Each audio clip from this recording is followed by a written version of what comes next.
Y a-t-il des opportunités d'investissement dans les titres qui m'ont été demandés par les abonnés? C'est ce qu'on va regarder ensemble dans cette vidéo. Pensez à vous abonner vous-même à la chaîne. Vous pouvez rejoindre le canal Telegram via le lien qui se trouve dans le commentaire épinglé de la vidéo pour demander vos analyses une fois par semaine. On va commencer tout de suite avec la liste qui m'a été demandée. Donc on est sur ici une watchlist que j'ai préparée. On a le symbole de cotation boursière de l'entreprise, le nom de l'entreprise, l'industrie dans laquelle elle opère, la capitalisation boursière en dollars US, puisqu'on n'a pas, on l'a pas en euros ici. On a la croissance du chiffre d'affaires en rythme annualisé sur 5 ans, multiple de valorisation par rapport au flux, donc VE sur EBITDA, ratio court bénéfice, ratio court free cash flow, multiple de valorisation par rapport aux actifs tangibles, mais il n'y a pas de décote ici, donc on ne va pas en tenir compte que vraiment les capitaux investis, qui est une rentabilité opérationnelle, le rendement des fonds propres, qui est une rentabilité plutôt financière, l'endettement en termes de dette nette sur EBITDA, donc c'est plutôt le levier financier, le rendement du dividende s'il y en a un, free cash flow par rapport au bénéfice net pour vérifier le payout ratio. Donc le payout ratio, c'est la proportion de bénéfices versés en dividende, mais en réalité, le dividende est payé par les free cash flow. Donc à minima, il faut que les free cash flow soient supérieurs ou égaux, ou en tout cas assez proches des bénéfices nets. La première entreprise classée par market cap, c'est Vinci.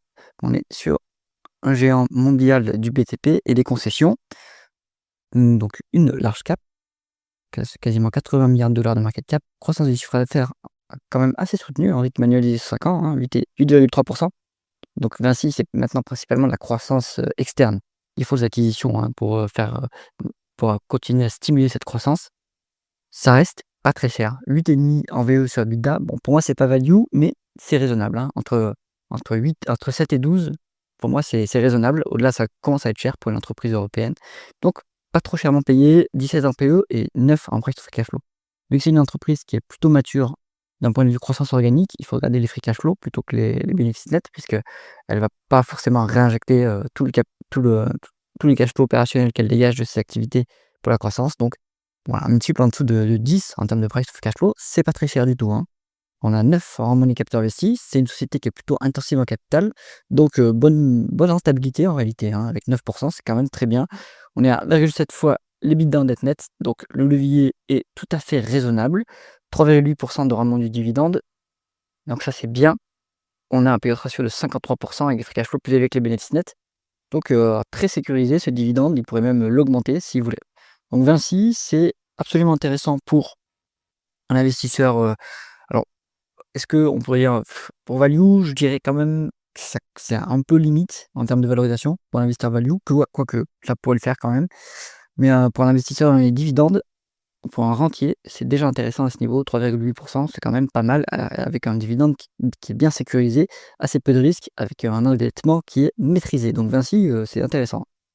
Alors ensuite, on est sur Wolters Kluwer. Donc ça, c'est une société qui est néerlandaise et qui est, on va dire, leader dans la publication scientifique. Donc, ils ont une barrière à l'entrée c'est très dur en fait de faire des publications scientifiques. Il faut avoir des experts de leur domaine qui acceptent de faire partie du comité de relecture.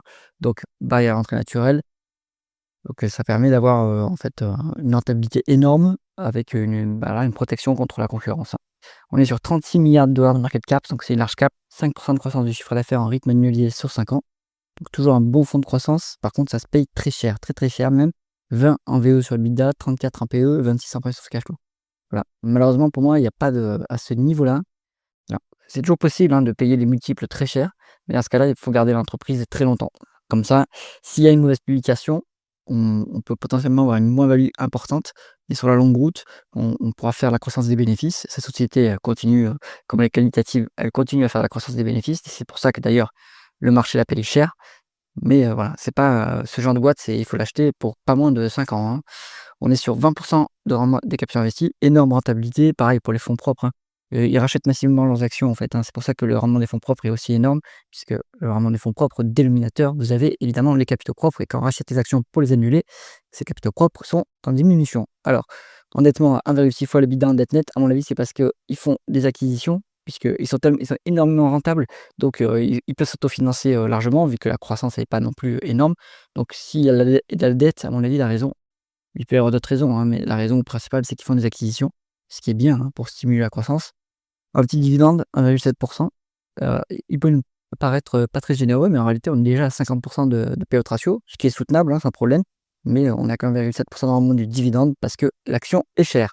Donc pour moi, Voltaire Sculver, ça peut être bien pour investir dans la croissance, mais sur du très long terme, hein. Pas voilà, parce que le risque, c'est que ça dévisse, en cas de mauvaise publication et que le multiple baisse très rapidement. Alors ensuite, Excel Service Holdings. Donc peut-être que ça ne vous parle pas, moi ça me parle parce que c'est une société qui est concurrente, on va dire, allez, concurrente dans le même marché que Téléperformance, en tout cas sur quelques segments de marché similaires. Donc c'est une boîte plutôt orientée externalisation des process métiers. On est sur une mid-cap au sens américain, 7 milliards de dollars de market cap, 14% de croissance du chiffre d'affaires en rythme annualisé sous 5 ans, donc ça c'est plutôt bien. On est sur 20%, 20 fois les VE sur EBITDA, pardon, 32,5 en PE, 28 en price to free cash flow, 13 en price to tangible book value, donc ça c'est pas intéressant. On est à 16 en rendement des capitaux investis, 16%, donc une bonne rentabilité. Quasiment pas de dette à signaler, très bien, pas de dividendes de verser. C'est encore une société de croissance, hein, donc à mon avis, c'est pour ça qu'ils versent pas de dividendes. Donc bon, pour moi, c'est quand même un dossier qui est intéressant. Ce secteur d'activité, évidemment, il est disrupté, alors soi-disant disrupté par l'IA. En réalité, pas forcément, je pense, et c'est pour ça que les acteurs du secteur, hein, vous avez donc Téléperformance, vous avez Concentrix, vous avez Taskus, Titech Holding, Thales International, vous avez, Conduent aussi, donc plein d'entreprises. Il y en a qui ont des croissances assez élevées, hein. Taskus a une croissance assez élevée, Excel Service a une croissance assez élevée. Donc à mon avis, la distribution par l'IA, c'est plutôt un prétexte. On est sur un secteur d'activité qui reste en croissance. Ici, l'entreprise est quand même très chèrement valorisée, hein, donc c'est une solide société de croissance, mais les multiples reflètent cela, même si c'est une boîte qui est cotée aux États-Unis. Les multiples sont plus élevés aux États-Unis par rapport en Europe, mais bon, là, c'est quand même cher. Moi, je pense que c'est pareil. Ici, si vous allez sur ce genre d'action, il faut la garder au minimum 5 ans parce que vous avez, si en cas de déception sur la croissance, le multiple peut se dégonfler très rapidement.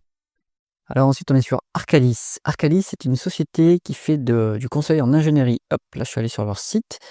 Donc, leader mondial des solutions durables intelligentes dans le domaine de la conception, de l'ingénierie et du conseil pour l'environnement naturel et construit.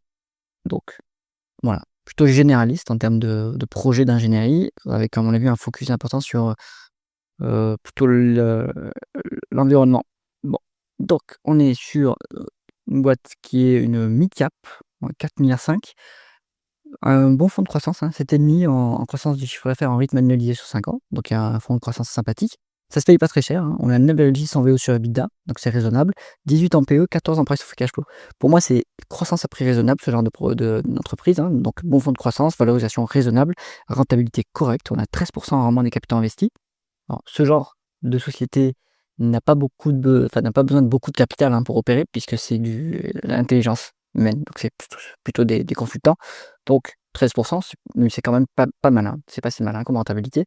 1,3 fois l'EBITDA en dette nette, donc un levier sous contrôle. À mon avis, ils font des acquisitions, donc ils utilisent de la dette pour, acheter d'autres entreprises. 2,4 de rendement du dividende, intéressant à ce niveau, avec un payout ratio à 31 bien couvert par les free cash flow. Donc ce dividende va pouvoir monter tranquillement.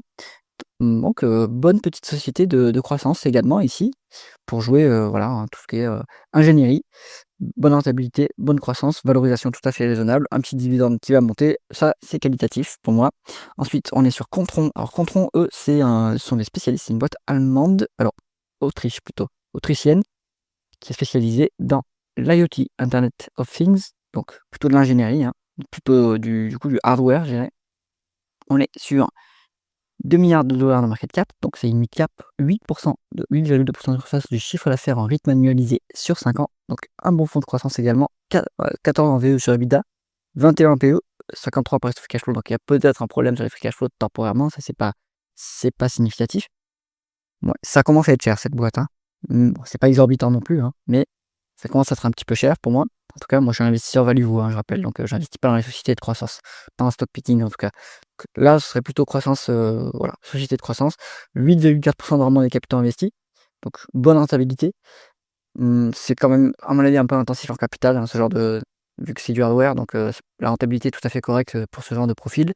1,6 en termes de dette nette sur EBITDA, donc le levier est sous contrôle, 2 de rendement du dividende, donc on est sur un dividende qui est intéressant à ce niveau, des free cash flow qui sont un peu bas temporairement, donc ça, c'est parce qu'à mon avis, ils ont fait une dépense en capital récemment qui est plutôt élevée. Ou alors si c'est structurel, il faut regarder. Si c'est structurel, Ça veut dire que l'entreprise est encore en croissance organique, donc elle a besoin d'injecter du cash dans, la croissance via les dépenses en capital. Bon, si, les free cash flows sont en amélioration durablement, c'est pas un problème. Si par contre les free cash flows stagnent alors que les bénéfices nets continuent à monter, ça c'est dommage parce que ça veut dire qu'on continue à investir, dans l'appareil productif sans que ça ne délivre de résultats. Donc là, il faut questionner l'allocation du capital. Ça à vérifier quand même. Avec un payout ratio du coup de 32, mais avec des free cash flows qui sont moitié moindres que les bénéfices nets, ça nous donne, un payout ratio qui est quand même à 70, donc attention, ce dividende est peut-être élevé pour l'instant. Ensuite, on est sur Ostvold Seafood. Alors eux, ce sont des Norvégiens spécialistes de, la pisciculture. Voilà, donc c'est du poisson. On est sur Unicap, 1,9 milliard de market cap, bonne croissance quand même, hein, 9,3% de croissance du chiffre d'affaires en rythme annualisé sur 5 ans. C'est pas mal. On a 9,2 en VE sur EBITDA, pas si cher payé, 8 en PE, 14 en price to free cash flow. Alors je me demande si c'est ouais, je pense que c'est encore une société de croissance, organique, on va dire, avec, des free cash flow du coup qui sont enfin des dépenses en capital qui sont encore importantes pour, faire de la croissance organique. Donc le free cash flow il doit être plus bas que les bénéfices nets, ça c'est normal et c'est pas un souci du tout. Le multiple le plus intéressant, du coup entre les bénéfices nets et entre le multiple de price free cash flow, il vaut mieux peut-être utiliser le bénéfice net et le PE du coup, le PER, on est à 8. Donc c'est, pour moi c'est pas très cher, hein, ce dossier. C'est peut-être pas value, mais, ça se paye pas très cher et surtout qu'on a une bonne croissance en face. Bonne rentabilité également, 8,6 en rendement du capital investi, ça c'est bien.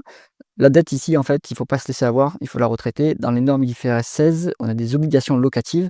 Donc cette société a peut-être ici, dans cette dette nette indiquée là, les loyers qui sont comptés, hein. Donc il faut les retraiter, donc il faut aller voir les rapports financiers et regarder le niveau d'endettement de la société en hors obligations locatives, hein. Je pense pas du tout qu'ils soient à ce niveau-là. Parce qu'ils auraient déjà fait faillite à mon avis s'ils étaient à ce niveau-là. Alors 6,7% de rendement du dividende, ça c'est quand même, copieux, hein, comme dividende. Attention que les free cash flows sont plus bas que les bénéfices nets, parce que, bah, ça revient à ce que j'ai dit, hein, il doit y avoir des dépenses en capital encore élevées pour la croissance organique. Donc, ce dividende, il est plutôt proche des, allez 65%, 60-65%, donc, il est pas forcément, soutenable à ce niveau-là si les free cash flows n'augmentent pas, hein, donc à surveiller quand même. Donc là, bah, c'est une boîte originale pour jouer un peu, du coup là, ouais, bah, pour être déjà diversifié à l'international. Pour être sur un segment d'activité qui, à mon avis, est quand même résilient, hein, de ce qui est, pisciculture. Donc, plutôt pas mal. Pour un rentier, pourquoi pas? Il faudra vérifier l'évolution des free cash flow, mais, je trouve ça intéressant quand même. Alors ensuite, on va proposer Eramet. À chaque fois que, on me propose Eramet, ça m'hérisse le poil parce que c'est une société très médiocrement gérée. Il y a l'État au capital en plus, l'État français au capital, donc ça c'est le signe d'une gestion désastreuse, toujours. Bon ça c'est mon avis, mais on est sur mi-cap, 1,9 milliard de market cap, décroissance en rythme annualisé sur 5 ans. Donc pour les entreprises qui sont dans les matières premières, hein, Eramet, ce sont des mines de nickel, si je ne me trompe pas. Il y a, un facteur prix. Alors toutes les entreprises, il y a un facteur prix et un facteur volume. Sur, les entreprises qui extraient des matières premières, évidemment, le facteur prix, ça impacte, fortement, c'est très cyclique et l'entreprise n'a aucune prise sur les variations des prix, donc ils subissent. Ce qu'il faut regarder sur ce genre de boîte, c'est la production en volume, l'évolution en volume. Bon. Ça se paye pas hyper cher. On est à 9 en VE sur EBITDA, mais à raison à mon avis parce que c'est trop volatile et assez mal géré. 131 en PE, donc il y a pas de bénéfice malheureusement, les free cash flows sont négatifs. Donc et ça c'est structurel, hein, sur Eramet, donc pas du tout un bon dossier à mon avis. Il y a même pas de décote sur capital propre tangible. Ça aiderait quand même à donner une marge de sécurité, mais même pas. Rentabilité négative puisqu'on fait des pertes. Le levier est en baisse, hein, on était beaucoup plus endetté que ça avant, 2,7 fois l'EBITDA en dette nette, donc ça bon c'est lourd, hein. Pour une société cyclique, c'est très lourd d'ailleurs, hein, donc c'est un peu dangereux. On a un dividende qui est versé complètement à crédit puisque les free cash flows sont négatifs. Donc Eramet pour moi c'est un dossier à complètement éviter. On est ensuite sur Egemans. Donc ça, c'est une société néerlandaise qui est spécialisée dans le secteur du bâtiment. Hop, elle est dans le fonds, Europe d'indépendance AM. Ça, c'est un signe quand même de qualité. On est sur une mid-cap, 1,6%, 1,6 milliard de market cap, 9,4% de croissance du chiffre d'affaires en rythme annualisé sur 5 ans, donc il y a quand même une forte croissance. 7 en VE sur EBITDA, 12,5 en PE, 7 en price to cash flow. C'est une boîte qui est complètement value. On a 14 ans en rendement du capital investi, ce qui est bien, hein, pour une entreprise du secteur du bâtiment qui est intensive en capital, c'est vraiment pas mal. 0,2 fois l'EBITDA en dette nette, donc il y a quasiment pas de dette. 3,2% de rendement du dividende, bien couvert par les free cash flow, les bénéfices nets. Hedgemans, bon, ça c'est pas pour rien dans le fonds, Europe d'indépendance AM, hein. C'est un dossier complètement value, tout à fait intéressant. Et on est enfin sur Garbet, donc eux, ils font des réactifs pour l'imagerie médicale. Voilà, c'est une, small cap, une micro cap même presque, hein. Allez, small cap, on va dire.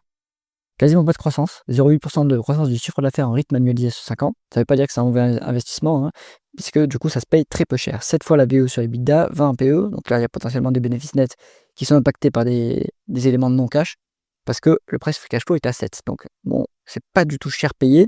On a presque une décote, on est presque sur les actifs tangibles. Ça, c'est en soi presque une petite marge de sécurité. 5,4 de rendement des capitaux investis.